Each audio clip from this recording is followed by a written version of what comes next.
ఉమ్మడి నెల్లూరు జిల్లా వెంకటగిరిలో TDP MLA Kurugondla Ramakrishna versus YCP councillors మధ్య ప్రోటోకాల్ వివాదం జరిగింది.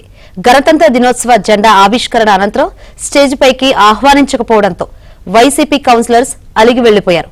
దీంతో వైసీపీ కౌన్సిలర్స్ పై ఎమ్మెల్యే కురుగొండ్ల రామకృష్ణ ఆగ్రహం వ్యక్తం చేశారు. వైసీపీకి రాజకీయం ఎలా చేయాలో కూడా తెలియదంటూ సెటైర్స్ వేశారు.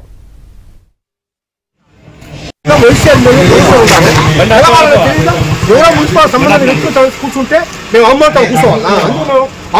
ఎమ్మెల్యే గౌరవం కోసం మా కోపం ఎప్పుడు అయిపోయింది. ఆయన ఎందుకుంటాము ఎమ్మెల్యే మీద గౌరవం కోసం. ఎమ్మెల్యే గారు కూడా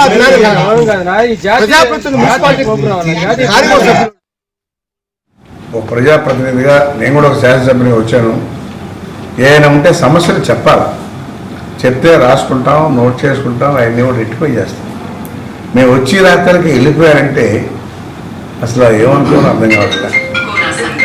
అసలు ఇలాంటి వాళ్ళని ప్రజలు ఎందుకు గెలిపించారో కూడా వాళ్ళే చింతిస్తారు. ఇప్పుడు కూడా ఎదురుదాడి అనేది ఉండాలి.